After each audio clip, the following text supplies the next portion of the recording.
नमस्कार, वंदनालु, सलाम, सलाम सलाम। Praise the Lord. बहुत खुश हूं इस प्रकार फिर से परमेश्वर का वचन से बांटने के लिए मौका मिला। इसलिए जैसा प्रार्थना में याद कर रहे थे, बहुत ही परेशानी से भरा हुआ समय से हम गुजर रहा है, लेकिन प्रभु अपनी बड़ी दया में हम सबको संभाल कर रखा। अब तक हम लगातार करते रहे। इन दिनों में पिछले 2, 3 या 4 क्लास हो गया, मसीह जीवन में आने वाला संकट के बारे में, कष्ट के बारे में हम लोग विचार कर रहे थे। कई वचनों को देखा, मैं सब कुछ रिपीट करता नहीं। ये पवित्र शास्त्र वचन का बिल्कुल सही शिक्षा है कि हर एक विश्वासी जो परमेश्वर के वचन हमें सिखाते हैं कि प्रभु के लोगों को संकट सहना है, कष्ट और क्लेश को सहना है। ये परमेश्वर की इच्छा है। परमेश्वर स्वयं हमारे जीवन में कष्ट और क्लेश आने देते हैं। पिछले हफ्ते इस बात को हमने देखना शुरू किया कि क्यों परमेश्वर हमारे जीवन में कष्ट आने देते हैं। दूसरी कुरिन्ती के आधार पर, कुरिन्तियों की दूसरी पत्री, उसका जो अध्याय 2 पहला अध्याय 3 से लेके पदों से हम इस विषय को देखना शुरू किया। मेरी आशा है आपके स्मरण में है। दूसरा कुरिन्ती 2 पहला अध्याय उसका 3 से लेके 11 पदों में प्रेरित पौलुस उनके जीवन में आया हुआ कष्टों के बारे में कहते हैं। जैसा मैंने कहा कि दूसरी कुरिन्ती के पुस्तक में कई जगह में पौलुस अपने जीवन का कष्टों के बारे में बताते हैं। ये पहला अध्याय में है और 4 अध्याय में आप देखेंगे, 6 में और 7 में है और 11 में है और 12वां अध्याय में। तो करीबन 6 अध्यायों में बार बार पौलुस अपने जीवन का संकट और क्लेश के बारे में बताते हैं और विशेष रूप से 11वां अध्याय में बहुत बड़ा लिस्ट देता है। मैं ऐसे कष्टों को मैंने सामना किया। तो पौलुस खास तौर से इस पहला अध्याय का 3 से लेके 11 पदों में वो बताना चाहते हैं कि उनके जीवन का संकट और कष्टों से क्या फायदा निकला है। 8वां पद में उसने कहा, प्यारो, मैं चाहता हूं आप मेरे क्लेश के बारे में अनजान ना रहे। आपको समझना चाहिए कि मेरे जीवन में क्या क्लेश आया, और बहुत बड़ी क्लेश के बारे में लिखता है। लेकिन सारांश को हम देखेगा तो उनका कहना है, मेरा जीवन का क्लेश और कष्ट लाभ हो गया, फायदा हो गया। पहली बात हमने विस्तृत रूप में देखा वो ये है, परमेश्वर हमारे जीवन में कष्ट और क्लेश को आने देते हैं क्योंकि प्रभु उससे हमें सिखाना चाहता है। और यहां सीख लिया कुछ बातें, अब मैं रिपीट नहीं करूंगा, परमेश्वर के बारे में सीख लिया। तो प्रभु हमारे जीवन में कष्ट और क्लेश को आने देते हैं कि प्रभु हमको सिखाएं, परमेश्वर के बारे में सीखे, प्रभु के मार्ग को सीखे, अपने बारे में सीखे और अन्य लोग भी हमको देखकर सीख सके। तो God wants to teach me a lesson, and even God may want to teach somebody else a lesson because of my sufferings. वो पहली बात ने देखा। दूसरी बात को केवल शुरू किया मैं। दूसरी बात क्या शुरू किया? वो 4 पद में अपोस्तल पौल कहा, वह हमारे सब क्लेशों में, दूसरी कुरिन्ती पहला अध्याय 1 पद में, वह हमें हमारे सब क्लेशों में शांति देता है कि हम भी उनको जो क्लेश में है वैसे ही शांति दे सके जैसे परमेश्वर ने स्वयं हमको दिया। ये मैं बोलकर शुरू किया था कि पौलुस कहते हैं, हमारे जीवन में आया हुआ संकट और क्लेश के बीच में हमने प्रार्थना किया, प्रभु के समीप आया, प्रभु ने हमको तसल्ली दिया और प्रभु दिया हुआ तसल्ली के द्वारा हम तैयार हो गया, हम परिपक्व हो गया, हम प्रिपेयर्ड हो गया कि हम दूसरे लोग जो कष्ट और क्लेश में हैं उनको तसल्ली दे सकें। तो यहां से एक बहुत बड़ी सच्चाई, केवल यहां से नहीं, पूरा बाइबल में इस बात को पढ़ते हैं। God wants to prepare us. God wants to equip us. परमेश्वर हमको तैयार करने के लिए, हमको रूपांतर करके, हमको बलवंत करके, equip करके, सेवा करने के लिए, तैयार करने के लिए क्लेश आने देता है। मैंने शायद सूचना दिया था, अय्यूब को तसल्ली देने के लिए कुछ लोग, आपको याद में होगा, अय्यूब का पुस्तक में है, अभी हम पढ़ते नहीं, शुरू में पढ़ते हैं। अय्यूब का समस्याओं को सुनकर उनका 3 दोस्त लोग बोला, चलो अपन अय्यूब के पास जाएंगे, उनके साथ सिंपथाइज करेंगे, उनको तसल्ली देंगे बोलकर वो लोग अय्यूब के पास गया। अय्यूब के पास जाकर 1 हफ्ता चुप बैठा।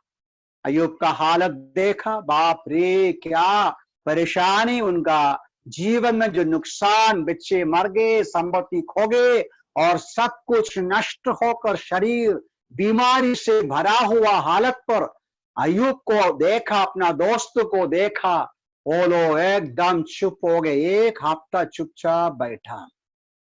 1 हफ्ता के बाद अय्यूब को तसल्ली देना शुरू किया, अय्यूब को प्रोत्साहन देना शुरू किया। अय्यूब ने क्या बोला था, मुझे लगता है मैं वो वचन पढ़ के सुनाया था। बोला, तुम बिना निकम्मा एनकरेजेस है, कोई तुम्हारे मुंह से जो शब्द निकलता ना, कोई फायदा का नहीं, कोई मूल्य नहीं, यूर वर्थलेस डॉक्टर्स, ऐसा कहते हैं।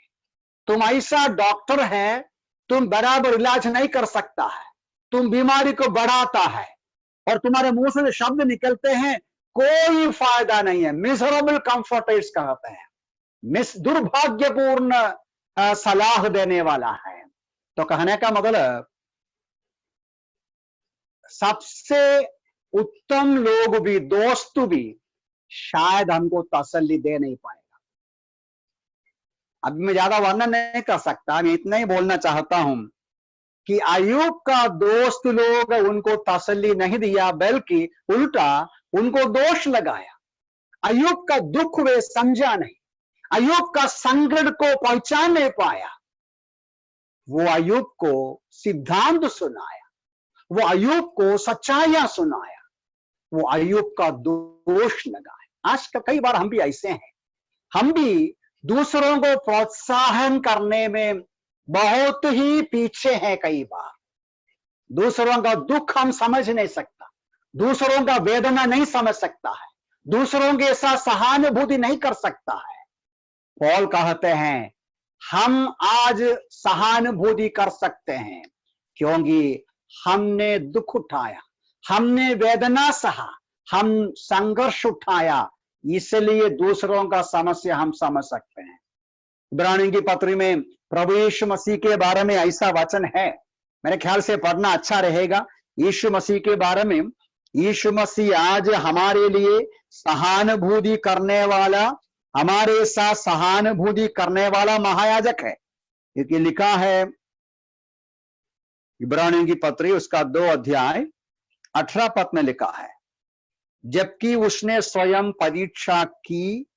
परीक्षा की दशा में दुख उठाया तो वो उनकी भी सहायता कर सकता है जिनकी परीक्षा होती है।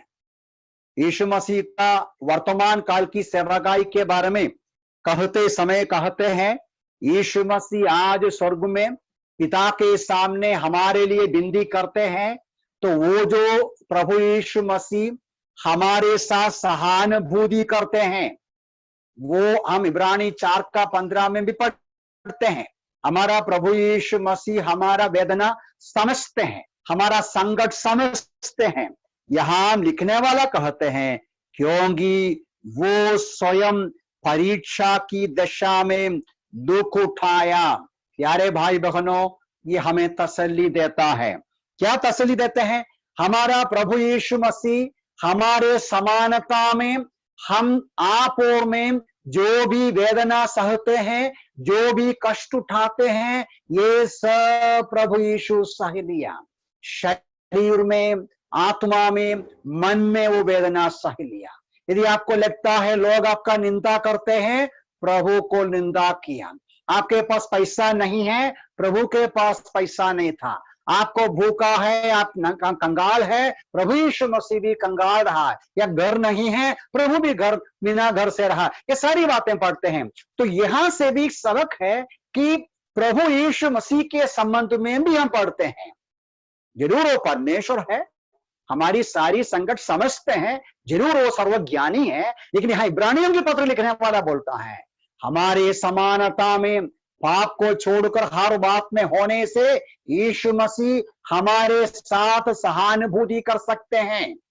यही बात पौल कहा अपने जीवन के बारे में। परमेश्वर के दासों को, प्रभु के लोगों को प्रभु परिपक्व करने के लिए, सेवकाई में इक्विप करने के लिए, सेवकाई में योग्य बनाने के लिए, एक उपयोगी पात्र के रूप में हमें रूपांतर करने के लिए कष्ट और क्लेश में होकर जाना अवश्य है। हम लोग वचन के अनुसार समझ सकते हैं कि प्रभु हमें 2-3 प्रकार तैयार करते हैं। 2-3 प्रकार मतलब हमें सेवकाई के लिए कष्टों के द्वारा जाने से हमारा परिपक्वता, हमारा जो तैयारीपन जो है वो 2-3 प्रकार होता है। एक है, जैसा मैंने पहले बताया, ये कष्ट और क्लेश हमें सबक सिखाता है, हमारा जानकारी बढ़ता है, हमारा अंडरस्टैंडिंग बढ़ते हैं, हमारा knowledge of God, knowledge of the things of God बढ़ते हैं। उसके अलावा एक वचन आप देखिएगा, रोमियो की पत्री में लिखा है, रोमियो की पत्री 5वां अध्याय में ये बात हम पढ़ते हैं कि हम क्लेश को उठाने के द्वारा किस प्रकार परमेश्वर हमको परिपक्व करते हैं या तैयार करते हैं। अब देखिए वचन, रोमियो की पत्री 5वां अध्याय उसका 3 पद में लिखा है, इतना ही नहीं परंतु हम अपने क्लेशों में हम पढ़ते हैं,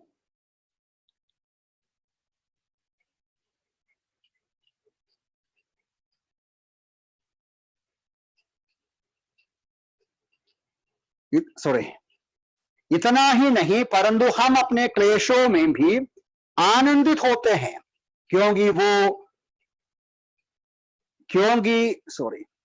इतना ही नहीं परंतु हम अपने क्लेशों में भी आनंदित होते हैं, क्योंकि यह जानते हैं कि क्लेश में धैर्य उत्पन्न होता है, तथा धैर्य से खरा चरित्र, और खरे चरित्र से आशा उत्पन्न होते हैं। ध्यान से देखिएगा, मैं आपको यह बता रहा था कि वचन के अनुसार हम क्लेश और कष्ट उठाने का परिणाम क्या है। यह है कि हम तैयार हो जाते हैं, हम परिपक्व हो जाता है। यहां लिखा है कि क्लेश और कष्ट उठाने के द्वारा हम क्या पाते हैं, हम धैर्य उत्पन्न होता है, पेशेंस, सहनशीलता सीखता है, और सहनशीलता का परिणाम है चरित्र। आप उधर रुकिए, जेम्स देखो, याकूब की पत्री देखिए, याकूब की पत्री उसका 1 अध्याय 3 पद में यही पढ़ते हैं, यह जानते हुए कि तुम्हारे विश्वास के परखे जाने से धीरज उत्पन्न होता है। देखिएगा, ये जो रोमियो की पत्री में जो शब्द है धैर्य, और जेम्स में धीरज, पेशेंस और एंड्योरेंस, ये दोनों एक ही आइडिया है। वो ये है कि क्लेश और कष्ट उठाने के द्वारा हम तैयार हो जाएगा, हम परिपक्व हो जाएगा, हम मजबूत हो जाएगा और ज्यादा क्लेश उठाने के लिए।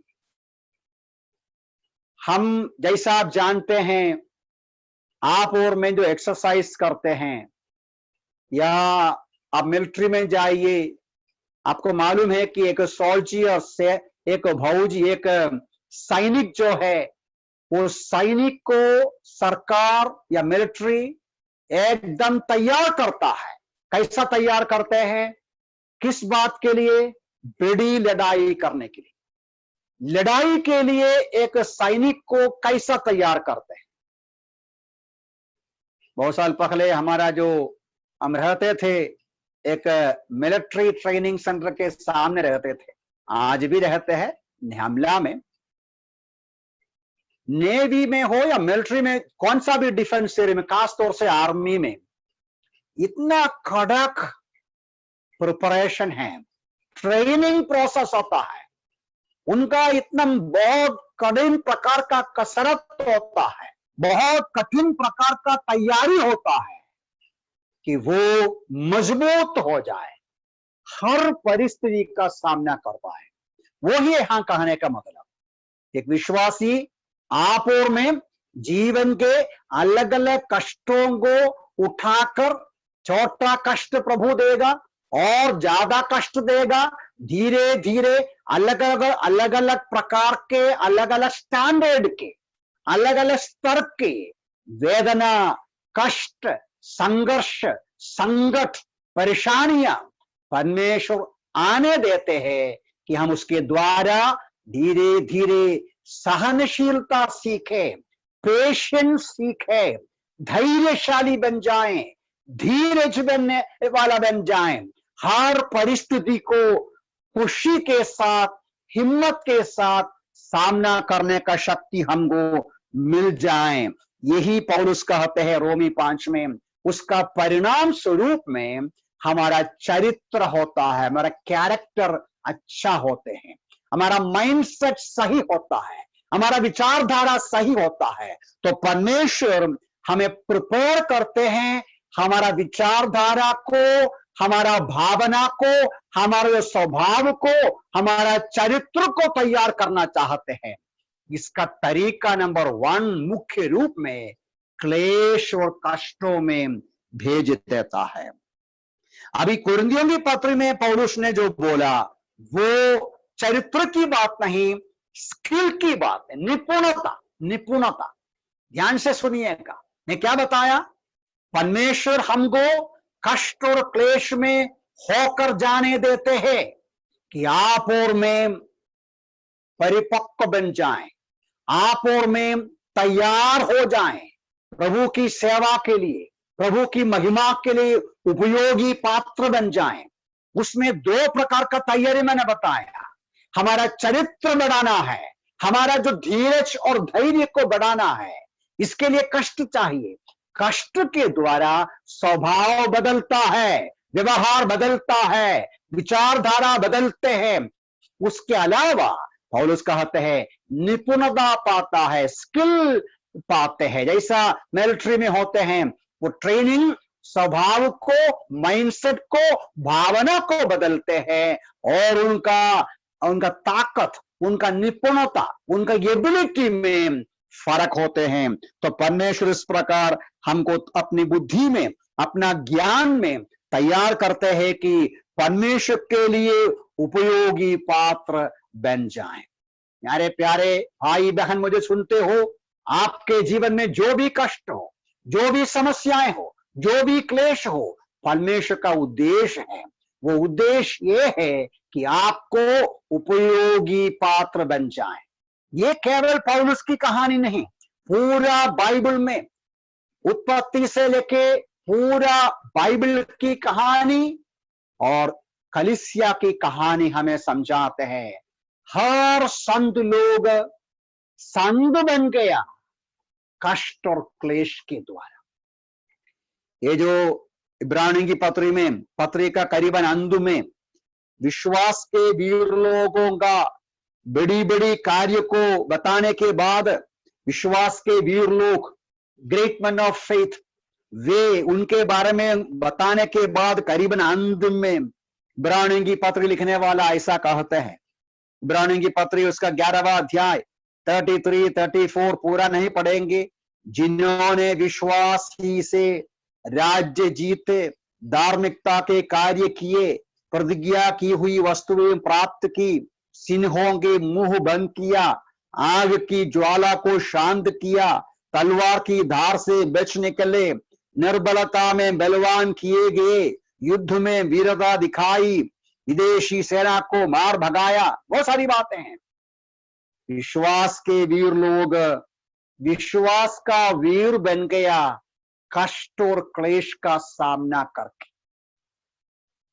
विश्वास के वीर लोग संत लोगों का जीवन ऊंचे श्रेणी का होने का कारण उनका कष्ट है, उनके जीवन में आया हुआ कष्ट है। जोसेफ का जीवन फॉर एग्जाम्पल, और कोई एग्जाम्पल बोलेगा तो आपको पता है कि जोसेफ के द्वारा प्रभु ने महान काम किया। उनका जिंदगी कष्ट और क्लेश के द्वारा तैयार किया।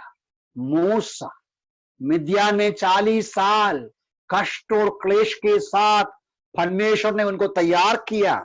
जोशुआ लेटरॉन बड़ा लीडर बन गया। क्यों?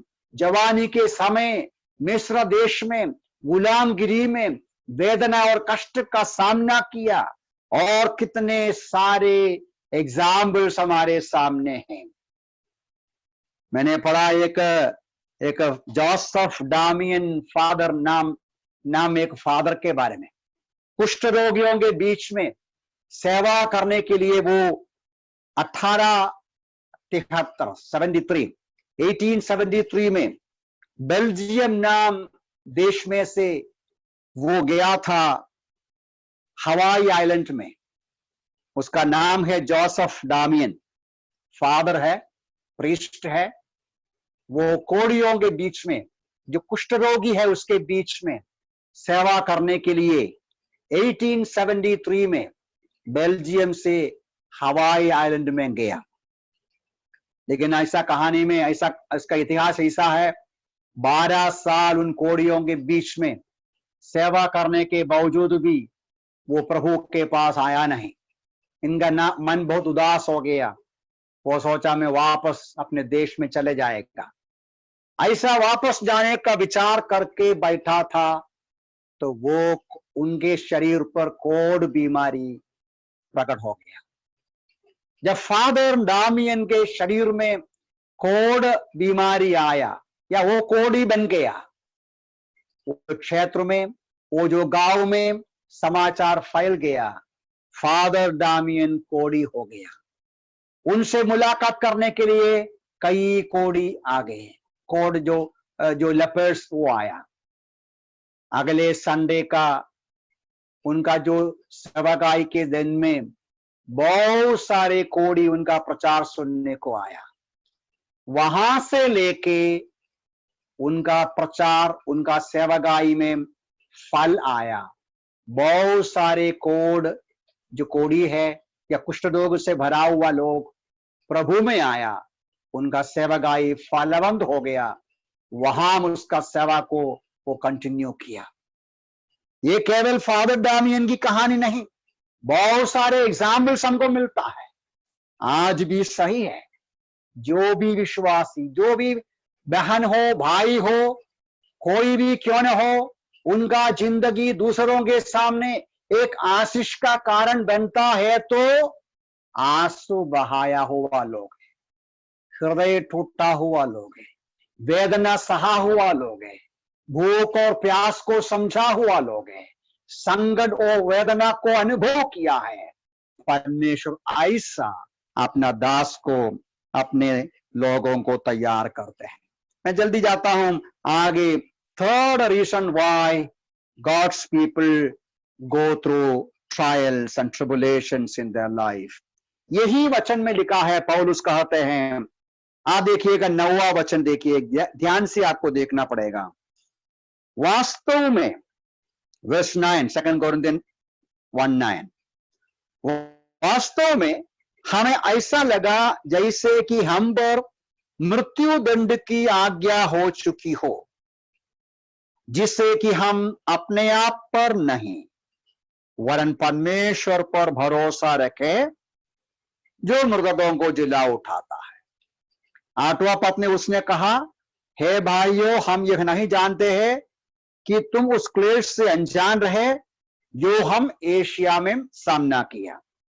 यहां पौलुस क्या परेशानी की बात कहते हैं हमें नहीं मालूम, लेकिन यहां से इतना मालूम है यफसुस में उसने एशिया में बहुत बड़ी संकट का सामना किया, किसी न किसी प्रकार का। वो इतना बड़ा संकट था कि उनको लगा, क्या लगा उनको? मृत्यु ही होने वाला है। मृत्यु को उसने सामने से देखा। तो पौलुस वहां लिखा है, ऐसा हालत हो गया कि हम अपने आप पर भरोसा नहीं कर सकता, मृगों को जिलाने वाला परमेश्वर के ऊपर ही भरोसा कर सकता है। अब ध्यान से देखिएगा, यहां पौल सूचना देता है थोड़ा बहुत भरोसा हम रखा अपने ऊपर, यह स्वाभाविक है। मनुष्य के रूप में हम नॉर्मल कंडीशन में हमको लगेगा मुझे तो तंदुरुस्ती है, मुझे कोरोना नहीं पकड़ेगा, मैं तो यंग मैन हूं, मुझे कोरोना नहीं पकड़ेगा। नहीं, सही है ना? मैं नौजवान हूं, मुझे बीमारी नहीं पकड़ेगा, मुझे हेल्थ है, मैं कसरत करता हूं, और क्या है, अच्छा खाना खाता हूं, इम्यूनिटी पर मेरा बड़ा है, मजबूत है, मुझे कोरोना नहीं पकड़ेगा। हमारे ऊपर एक भरोसा स्वाभाविक रूप में आता है। पौलुस भी वही बोला, हमको ऐसा एक समय आया मर जाएगा, अपने ऊपर भरोसा खत्म हो गया, हमारा तंदुरुस्ती काफी नहीं, हमारी शारीरिक शक्ति काफी नहीं, हम निर्बल हैं। प्रभु पौलुस के जीवन में ऐसा कष्ट दिया, आने दिया, अपने स्वयं के ऊपर जो भरोसा है उस भरोसा छोड़ दे।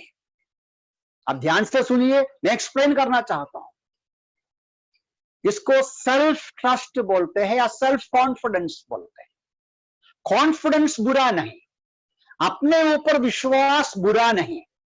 एक विश्वासी के रूप में, परमेश्वर का बेटा बेटी के रूप में हमारा कॉन्फिडेंस, हमारा भरोसा मेरी ताकत नहीं, मेरी तंदुरुस्ती नहीं, मेरा पैसा नहीं, मेरा धन दौलत नहीं, मेरा परिवार नहीं, मेरी क्षमता नहीं, मेरी पढ़ाई नहीं, मेरा प्रभु है। प्यारे भाई बहनों, ये स्वाभाविक संभव है, ये नेचुरल है। पढ़ा लिखा सोचेगा मैं पढ़ा लिखा हूं, और पैसा वाला सोचेगा मैं धनी हूं। बीमारी आएगा तो भी मेरे पास इलाज करने का बहुत पैसा है, हम बड़े घर वाले हैं, मुझे बहुत लोग हैं मदद करने को, कोई बात नहीं। नहीं, हम ऐसी बातों पर भरोसा रखेगा। बाइबल कहते हैं परमेश्वर बहुत ही घृणा करते हैं प्रभु के लोग प्रभु के अलावा अपने ऊपर, अपने लोगों के ऊपर, अपने साधन के ऊपर भरोसा करना परमेश्वर बिल्कुल पसंद नहीं करता। मैं 2-3 वचन आपके लिए पढ़ना चाहता हूं। यशायाह का पुस्तक देखिए, यशायाह का पुस्तक उसका 31 देखिएगा। यशायाह का पुस्तक 31, यशायाह का 31 उसका 1 पद को देखिए। पहला पद, यशायाह 31 का 1, हाय उन पर जो सहायता पाने के लिए मिस्र को जाते हैं तथा घोड़ों पर निर्भर रहते हैं, जो रथों की बड़ी संख्या तथा घुड़सवारों की बड़ी शक्ति पर भरोसा रखते हैं, पर ना तो इस्राएल के पवित्र की ओर दृष्टि करते और ना ही यहोवा की खोज करते हैं। यहूदी लोग अभी असीरिया या अन्य देश के लोग इस्राएल को, यहूदियों को सताने के लिए आया, उनके ऊपर हमला करने के लिए आया। यहूदा का राजा क्या किया? मिस्र देश का राजा को बोला आप लोग आकर मदद करो, जैसा आज भी देखता है ना, दूसरा राज्य का हेल्प लेते हैं। यहूदा मिस्र देश का राजा को बोला, आप अपने घोड़े हमें दीजिए, आप अपने रथों को हमें दीजिए, आप अपने घोड़े चलाने वाले लोगों को हमें दीजिए, ताकि हम आसीरिया के ऊपर विजय प्राप्त करें। परमेश्वर बोलता है, उन पर हाय जो मिस्र देश के रथों पर भरोसा करते हैं, मिस्र देश के घोड़े पर भरोसा करते हैं, मुझे नहीं ढूंढता, मुझ पर भरोसा नहीं करता। यशायाह का ही वचन से मैं एक और वचन पढ़ता हूं, ये ध्यान से देखना है, मैं थोड़ा गहराई से इस बात को बताना चाहता हूं। चैप्टर 3 ऑफ बुक ऑफ यशायाह, चैप्टर 3 का वो भी 1 से लेके पढ़ना है। अलग अलग भाषा में वो शब्द इधर उधर आता है। मलयालम भाषा मेरे ख्याल से बिल्कुल सही है, मतलब क्लियर है। मैं हिंदी पढ़ता हूं आपके लिए, सुनो।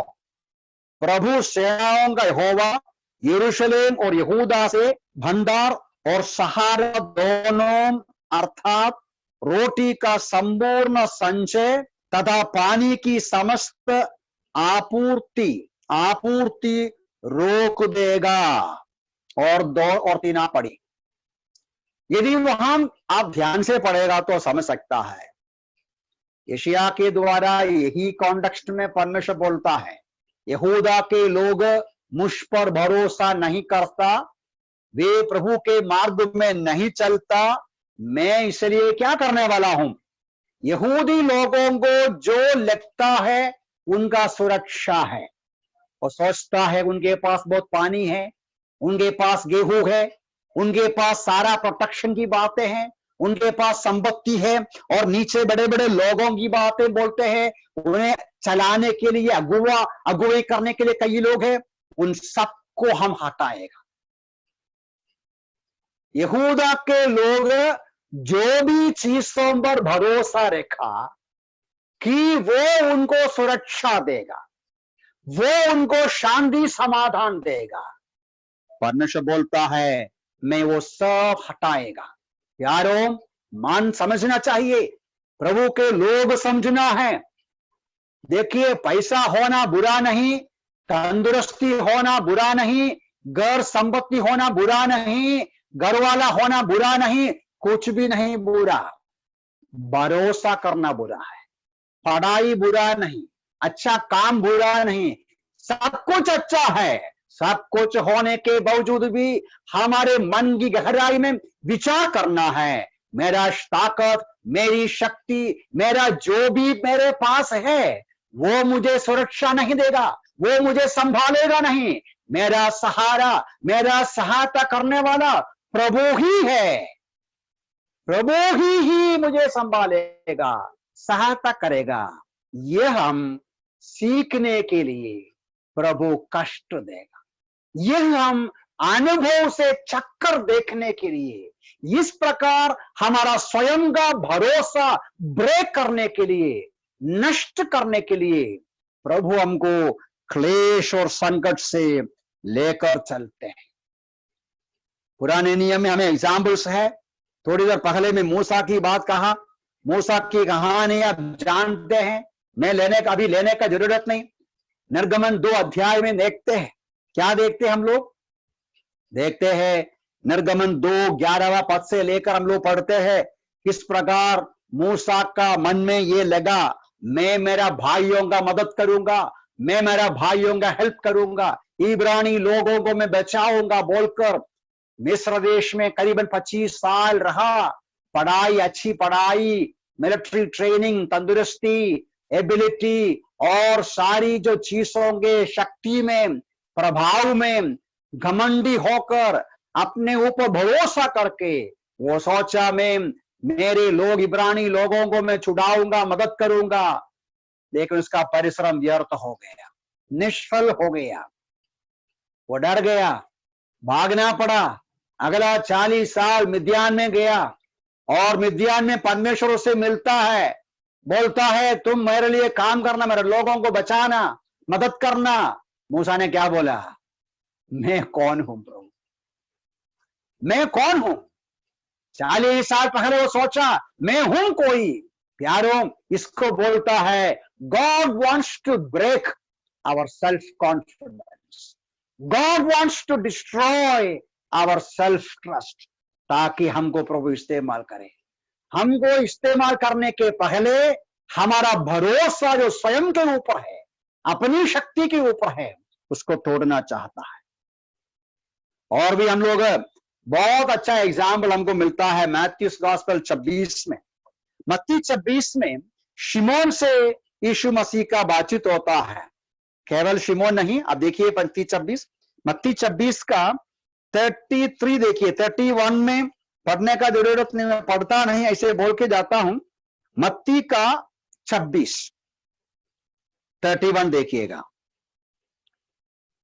इधर क्या लिखा है। यीशु मसीह प्रेरितों को बोलता है, आज रात तुम सब मेरे कारण ठोकर खाओगे, क्योंकि लिखा है मेरे चरवाहे को मारूंगा, झुंड की भेड़ें तितर बितर हो जाएगी। यीशु मसीह प्रेरितों को सबको बताया, देखो ये वचन के अनुसार आज पूरा होगा। जकरिया का पुस्तक में ये बात लिखा है। प्रभु यीशु मसीह उनको बताया, देखो वचन के अनुसार आज रात को ऐसा होगा, मुझे पकड़ा जाएगा और तुम लोग तितर बितर हो जाएगा। देखिए शिमोन पत्रोस क्या बोलता है, 33 देखो, 33 में लिखा है 33 में, इस पर पतरस ने उसे कहा, चाहे सबके सब तेरे कारण ठोकर खाएं तो खाएं, मैं कभी ना खाऊंगा। मैं आपको छोड़ेगा नहीं प्रभु जी, सभी लोग आपको छोड़े, मैं नहीं छोड़ेगा। प्रभु क्या बोलता है 34 में, यीशु ने कहा, मैं तुमसे सच सच कहता हूं, आज रात को मुर्गी बांग देने से पहले तुम 3 बार मुझे इनकार करेगा। शिमोन क्या बोलता है, पतरस ने कहा, चाहे मुझे तेरे साथ मरना भी पड़े, मैं तेरा इनकार कभी नहीं करूंगा।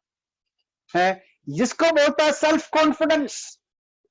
देखिए ये बहुत संभालना है, अपने ऊपर भरोसा करना, मैं करूंगा, मैं करूंगा, मेरे पास शक्ति है, ताकत है। देखिए परमेश्वर का काम उस समय वो तोड़ने का काम है। गॉड विल नेवर अलाउ अपने आप को ऊंचा करना। जो अपने आप को ऊंचा करेगा उसको नीचे करना परमेश्वर का स्वभाव है। घमंडियों को नीचे करते हैं, खास तौर से परमेश्वर के लोग जिससे वो प्रेम करते हैं, जिसको प्रभु इस्तेमाल करना चाहता है, वो अपने आप को निर्बल महसूस करना चाहिए, अपने आप को शून्य महसूस करना चाहिए, अपने आप को नीचे करना चाहिए। पतरस को क्या हो गया, इस अध्याय के अंतिम में हम पढ़ते हैं, जरूर पतरस 3 बार यीशु का इनकार किया। जब 3 बार इनकार किया तो उधर पढ़ते हैं, मुर्गे के बांग देने से पहले तो 3 बार इनकार करेगा। वो पतरस के याद में आया और वह बाहर जाकर फूट फूट कर रोने लगा, फूट फूट कर रोने लगा। ये है वो टूट गया, उसका हृदय टूट गया। ये परिस्थिति में आने के लिए शिमोन के जीवन में प्रभु यीशु अनुमति दिया। यही हमने पढ़ा एक जगह में, वह पढ़ता है लूका में, शिमोन शिमोन तुमको गेहूं समान चाटने के लिए शैतान ने अनुमति पूछा, मैं अनुमति दिया, तेरे लिए प्रार्थना किया ताकि तुम्हारे ऊपर शैतान का हमला होने के बाद तुम वापस आए, मजबूत होकर मेरे लोगों को मजबूत करें। परमेश्वर जिंदगी में परीक्षाओं से, कठिनाई से होकर जाने देते हैं ताकि हमारा स्वयं जो ताकत होता है, हमारे स्वयं पर जो भरोसा होता है, उसको तोड़ डाले, उसको तोड़ डालकर हम अपने आप को निर्बल, कमजोर, लाचार महसूस करें। दूसरी कुरिन्थी में अपोस्तल पौल स्वयं एक और वचन कहते हैं यही प्रकार का, वो भी मैं पढ़ना चाहता हूं। 12वां अध्याय 7वां पद में वो लिखा है कि प्रकाशनों की अधिकता के कारण मैं घमंड ना करूं, इसलिए मेरी देह में एक कांटा चुभाया गया है, अर्थात शैतान का एक दूत, वो मुझे दुख दे और घमंड करने से मुझे रोके। देखो पौलुस प्रेरित संत, उनके अंदर ये विचार था, परमेश्वर से पाया हुआ दर्शन, आशीषें, प्रकाशन के कारण मेरे अंदर घमंड आ सकता है, मैं मुझ पर भरोसा रखने का संभावना है। इससे मुझे तोड़ने के लिए मेरे अंदर एक कांटा दिया है, मुझे एक दुख दिया है। मैं आपको बताना चाहता हूं, प्यारे भाई बहन, विश्वास कीजिए, खुश हो जाइए, हिम्मत रखिए, रिजॉइस इन द लॉर्ड। आपके मेरे जीवन में कष्ट है, क्लेश है, वेदना है, परीक्षाएं हैं, तरह तरह की समस्याएं हैं। आपको लगता है निर्बल लगता है, कमजोर लगता है, अच्छी बात है, ये आशीष है, ये प्रभु का कार्य है। प्रभु हमको नीचे करता है, अच्छी बात है। प्रभु हमको तोड़ता है, अच्छी बात है। प्रभु हमको कमजोर बनाया, अच्छी बात है। लोग हंसेगा, कोई बात नहीं, लोग मजा उठाएगा, कोई बात नहीं। हम लोगों के सामने तुच्छ माना जाए, अपमानित होना माना जाए, तो भी प्रभु के सामने स्वीकार योग्य, प्रभु के सामने नम्रता से प्रभु की महिमा के लिए जिएगा तो वो बड़ी बात है, उसमें खुश होना चाहिए।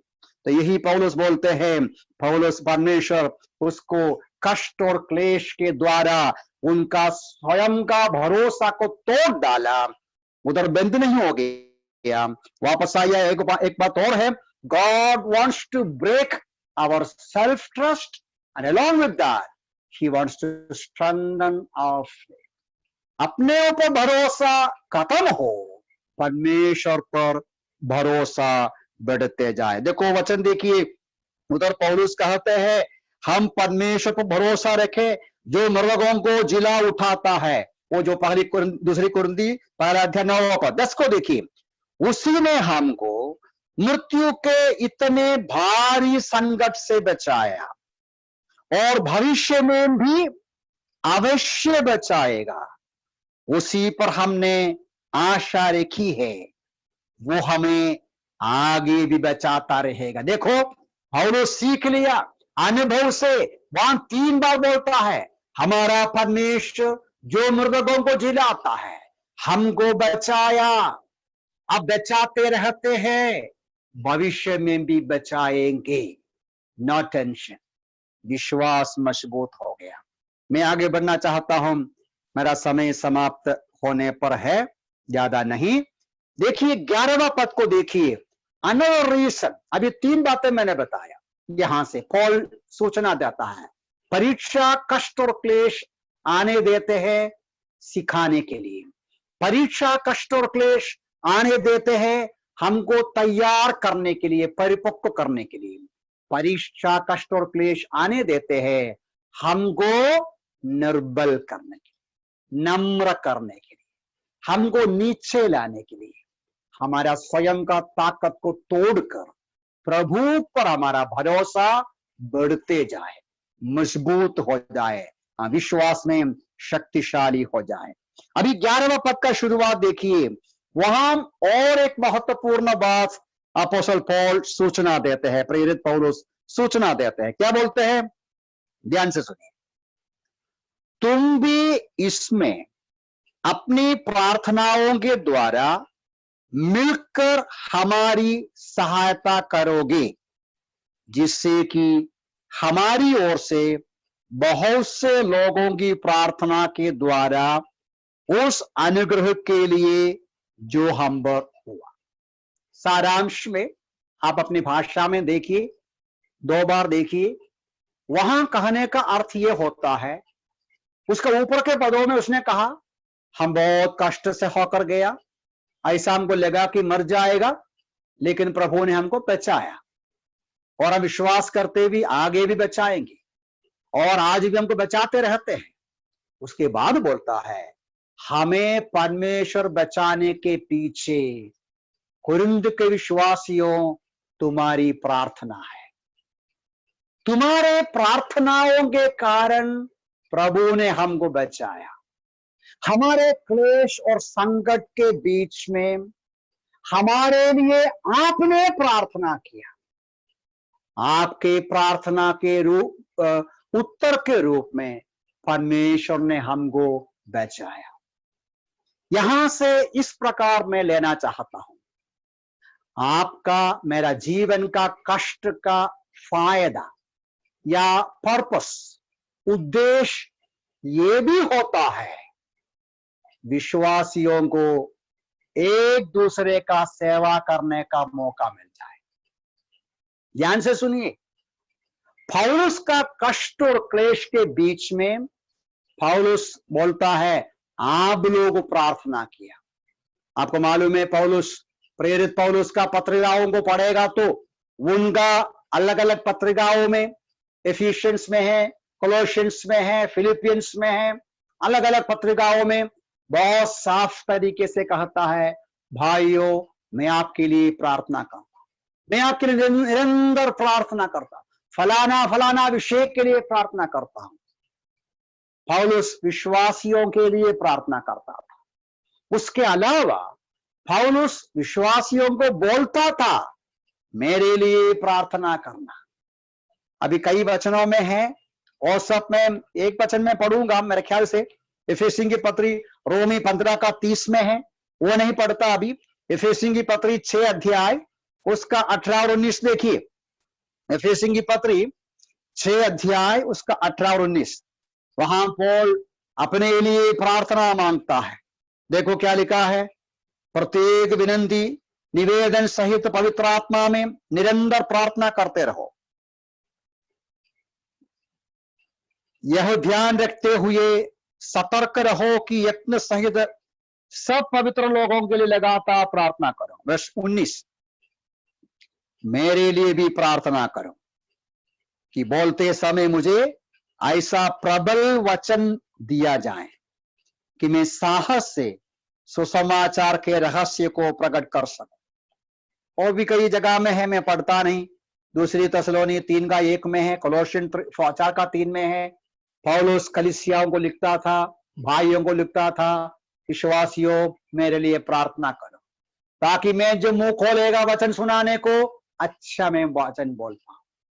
जैसा आप लोग प्रार्थना किया पिछले दिनों में, अभी भी प्रार्थना करते हैं, इसलिए मैं मुंह खोलते समय वचन बराबर बोल पाते हैं।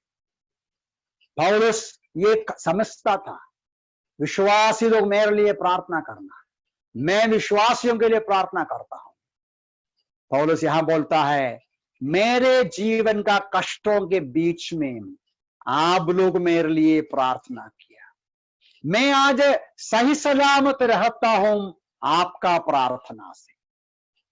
प्यारे भाई बहनों, यहां से सीखने का बड़ी सच्चाई ये है, कष्ट और क्लेश विश्वासियों के जीवन में प्रभु आने देते हैं, उसमें एक और कारण है, आपस में प्रार्थना में याद करें, आपस में सेवा करें। जरूर हम हमेशा प्रार्थना करते हैं, लेकिन हम समझता ना, जब मैं बीमार हूं आप मेरे लिए प्रार्थना ज्यादा करेगा स्वाभाविक रूप में, या मेरा परेशानी को सुनेगा तो मेरा जो नॉर्मल लाइफ के अलावा कुछ परेशानी मेरे अंदर है तो आप मेरे लिए बराबर खास तौर से प्रार्थना करेगा, आप मुझे फोन करके बातें करेगा, आप मेरा मदद करेगा। यही हम करना है। उसका परिणाम क्या होता है? उसका परिणाम यह होता है विश्वासी लोग विश्वासियों का संकट और कष्टों के बीच में आपस में प्रार्थना में याद करता है, आपस में बातें करते हैं, तसल्ली की बातें सुनाते हैं और एनकरेजिंग बातें करते हैं, मदद करते हैं, आपस का रिश्ता बढ़ते हैं। इसलिए ही गलतियों की पत्री 6:10 में लिखा है, आप पढ़िए बाद में, गलतियों की पत्री 6:10 में उधर पढ़ता है जैसा अवसर मिलेगा सबका भलाई करना, खास तौर से अपने कलीसिया के लोगों का भलाई करना। कष्ट और क्लेश का समय भलाई करने का समय है। मैंने ये बातें कई बार कई जगह बोल चुका है। जब एक भाई, अभी की बात नहीं, पहले के जमाने का, हमारा 4-5 महीने के पहले का जो वातावरण के अनुसार जब कोई भी बीमार है तो हम क्या करते हैं, उनको मिलने को जाते हैं। कोई बीमार है तो मिलने को जाते हैं तो क्या करता है, हम नारियल का पानी लेके जाता है या आप कुछ फ्रूट लेके जाते हैं। क्यों? वो बीमार है। जब बीमार है तब नारियल पानी लेके जाएगा। बीमार है तो एप्पल लेके जा सकता है, बीमारी नहीं है तो नहीं लेके जाएगा। नहीं, स्वाभाविक है। तो ये हमें समझना है, जब एक भाई बीमार है, संकट में है, उनके लिए प्रार्थना करने का अवसर है, उनका मदद करने का अवसर है। उनको फोन करके ब्रदर आपके लिए, आपका परिवार के लिए हम प्रार्थना करते हैं बोलने का अवसर है। ऐसा करने से क्या होगा परिणाम? हमारा प्रेम उसको बांटेगा, हमारा प्रेम हमारा सहानुभूति, हमारा उसके प्रति विचार वो पहुंचानेगा। आपस का रिश्ता मजबूत होगा, आपस का रिश्ता अच्छा रहेगा, हमारी संगति बढ़ेगा। तो इस प्रकार भी हम इसको समझना है। फिलिपियों की पत्री में 4 अध्याय में पौल इसी बात को इसी प्रकार फिलिपी कलीसिया के लोग, पौलुस उसको लिखता है। आप लोग, जो पौलुस रोम में जेल में था, फिलिपी कलीसिया उनके लिए प्रार्थना करते थे और उनके लिए कुछ हेल्प भेजा, उनका कुछ पैसा भेजा किसी के द्वारा। वो धन्यवाद के साथ बोलता है, मेरे प्रति आपका विचार के लिए बहुत धन्यवाद। आपको पहले विचार, हमारा हेल्प करने का विचार था, अवसर नहीं मिला, अभी अवसर मिला। रोम से, फिलिपी से रोम का जेल में कोई आया तो उनके हाथों में एक भेंट, उनका हेल्प गिफ्ट भेजा। अच्छी बात है। देखिए प्यारे भाई बहनों, मैं कष्ट और क्लेश का रीजन बताते हैं, आप गलत मत सोचिए। आज का कोरोना के अवसर उत्तम अवसर है। पिछले 2-3 महीना से ये साबित होता है कौन हमसे प्रेम करते हैं। पिछले 2-3 महीने से हम एक दूसरे के प्रति अपना प्रेम, अपना विचार बांटते हैं। हम फोन करके पूछते हैं, तो आपका क्षेत्र में कैसा है, कोरोना कैसा है, परेशानी है क्या? कितने लोगों को काम नहीं है, धंधा नहीं है, ठंगा नहीं है, काम बंद हो गया, परेशानी है। हम फोन करके पूछते हैं, ब्रदर परेशानी है क्या, आवश्यकता है क्या? हम तो मदद किया है, कर रहा है, हेल्प कर रहा है। मैं इस बात को समझता हूं, इन दिनों में हमारा आपस का रिश्ता बढ़ गया है। आम आपस में संकट, आम आपस में वेदना और संकट को बांट रहा है, हमारा सहानुभूति बांट रहा है। प्रभु में हमारा प्रेम और विश्वास और जो प्रार्थना है वो शेयर कर रहा है, हमारा विश्वास और आशा को शेयर कर रहा है। इसका परिणाम परमेश्वर के साथ हमारा संबंध मजबूत होता है। कष्ट और क्लेश में हम प्रभु के किनारे आते हैं, आपस में भी किनारे आते हैं। अब समझा? कष्ट और क्लेश का परिणाम विश्वासियों में हम परमेश्वर के नजदीक जाता है, आपस में भी भाइयों के भी नजदीक जाते हैं। ये प्रभु की अच्छी बात है ना। मैं जल्दी आता हूं, लास्ट में, सबसे अंतिम में और भी है 2-3 बातें, लेकिन एक और बात बोलूंगा, मैं बंद करूंगा। 11वां पद का अंतिम भाग में देखिए, पौलुस एक बात और कहते हैं कि धन्यवाद दिया जा सके, धन्यवाद दिया। पूरा 11वां पद का मतलब यह है, हमारे ऊपर प्रभु ने किया हुआ इतनी बड़ी छुटकारा को सुनकर सभी लोग मिलकर क्या करना चाहिए? प्रभु का धन्यवाद कर पाए। 3 पद को देखो कैसा लिखा है, धन्य है परमेश्वर, धन्य है परमेश्वर हमारे प्रभु यीशु मसीह का पिता, जो दयालु पिता और समस्त शांति का परमेश्वर है। और नीचे पढ़ते हैं, जिसने हमको ऐसा बचाया। तो 3 और 11वां पद में 5वां मुद्दा हमको मिलता है। क्या है वो? अल्टीमेटली, मतलब क्या बोल सकते हिंदी में? अल्टीमेटली, आत्यंतिक रूप में आपका, मेरे जीवन का कष्टों का परिणाम ये है, उद्देश्य ये है, परमेश्वर की महिमा हो। समझना मुश्किल है, वचन में सिखाते हैं, जब हम इस बात को समझेगा, क्या समझेगा, हमारे जीवन में जो कुछ होता है, जो भी कष्ट और क्लेश आता है, आया है, परमेश्वर के अनुमति से आया है, परमेश्वर का जानकारी से आया है, परमेश्वर का उद्देश्य में आया है। प्रभु अपना उद्देश्य पूरा करेगा। वो मेरा लाभ के लिए है, वो मेरा फायदा के लिए है, वो मुझे उपयोग करने के लिए है। जब हम ये समझेगा तो क्या करना चाहिए? कष्ट आते ही, वेदना का सामना करते हुए ही क्या करना चाहिए? धन्यवाद करना चाहिए, प्रभु की बड़ाई करना चाहिए। अय्यूब, आपको मालूम है, अय्यूब ने, जब अय्यूब ने सुना उनका जो भेड़ बकरियों का नुकसान हुआ और उसके बाद जब उसने सुना बच्चे भी मर गया, उनका बच्चे भी खत्म हो गया, तब अय्यूब ने एक बात बताया। क्या बोला? परमेश्वर ने दिया, परमेश्वर ने लिया, परमेश्वर की महिमा हो। ये कहना मुश्किल है ना? जब अपने बच्चे मर गया सुनने के समय में अय्यूब बोलता है, परमेश्वर ने दिया, परमेश्वर ने लिया, उसकी महिमा हो। प्यारो, ये छोटी सी बात नहीं है, ये आसानी नहीं है।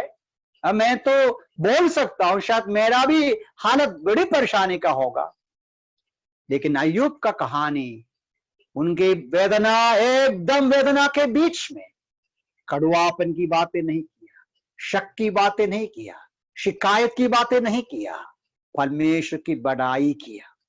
यही हमको करना है, क्योंकि हमारे जीवन में जो भी आता है इसका परिणाम स्वरूप में परमेश्वर की बड़ाई होना है।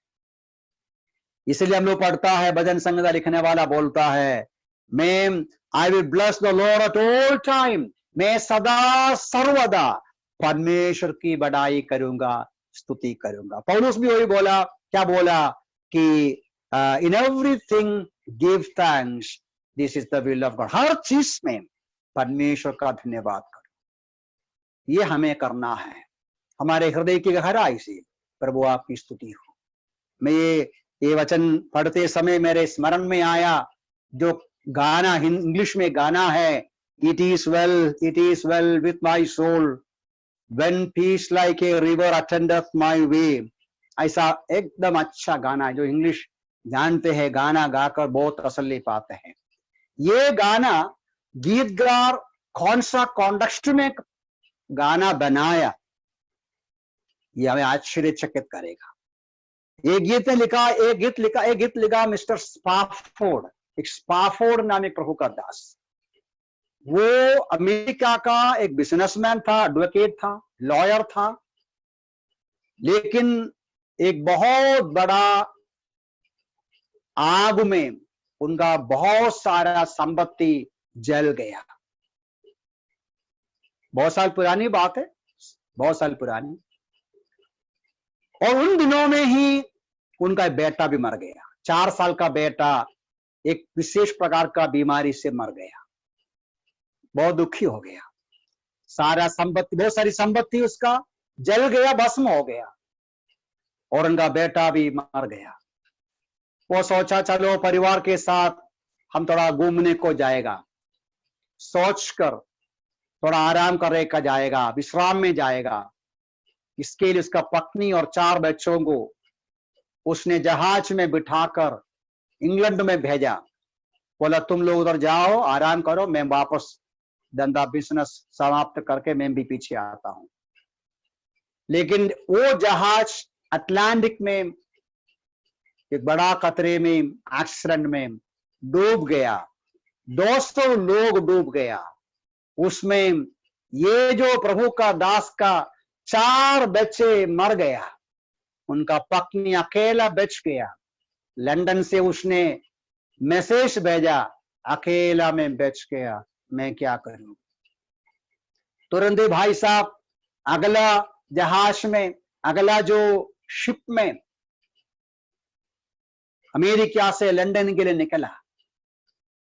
वो जो जहाज जो चलाया उसको मालूम था इनका दुख की कहानी, जब वो सफर करते समय अटलांटिक का वो जो जगह, वहां उनका बच्चे डूब गया, मर गया, वो जो जगह वो कैप्टन दिखाया, तुम्हारा बच्चे लोगों का मृत्यु यहां हुआ, तो उस समय उसका मन के अंदर विचार आया। क्या विचार आया? ये जो समुद्र का लहरा जैसा उठते हैं वैसा मेरे अंदर दुख आ जाए तो भी कोई बात नहीं, मेरे हृदय में नदी, शांति का नदी बहता है। इसलिए प्रभु, आप जो कुछ मेरे जीवन में आने दिया है, इसमें कोई बात नहीं। It is well with my soul. देखिए, समुद्र का जो गहरे है, लहरे हैं, वो गंभीरता से भयानक रूप में आते हैं। वैसा संकट और वेदना आने के बीच में प्रभु का दास बोलता है, मेरे हृदय में, मेरे अंदर परमेश्वर का शांति का नदी बहता है। मेरे लिए परेशानी कोई बात नहीं। ये गाना बहुत सारे भक्तों को कष्ट और क्लेश में शांति देते हैं। हमारे जीवन में भी इन दिनों में जो संकट का हम सामना करते हैं, और भी है कई बातें, हम बाद में देखेंगे प्रभु की इच्छा। जो भी संकट क्लेश आते हैं इन दिनों का, परेशानी का परिस्थिति में, इन 5 बातों हम विचार करेंगे। प्रभु हमारे जीवन में कष्ट और क्लेश आने देता है कि हमें सिखाए, हमें परिपक्व करे, मजबूत करे, हमारे स्वयं का भरोसा को नाश करके प्रभु में भरोसा बढ़ाए और हम दूसरों के लिए और ज्यादा सेवा करने वाले बन जाएं। एक दूसरे के लिए सेवा करने का समय के रूप में कष्ट और क्लेश का समय को लेना है, और अंतिम रूप में आत्यंतिक अल्टीमेटली प्रभु की बड़ाई और प्रशंसा। हमारे जीवन का कोई भी परिस्थिति में संकट और क्लेश के बीच में प्रभु का धन्यवाद करते हुए, बड़ाई प्रशंसा करते हुए, भरोसा करते हुए, ये विश्वास के साथ हम आगे बढ़े, प्रभु जो काम शुरू किया वो पूरा करेगा। प्रभु गलती नहीं करता, सब कुछ अच्छा करते हैं, सही करते हैं। ये विश्वास के साथ, खुशी और सहनशीलता के साथ, धीरज के साथ आगे बढ़ने के लिए प्रभु इन वचनों से हमें सहायता करें। प्रभु के नाम की महिमा।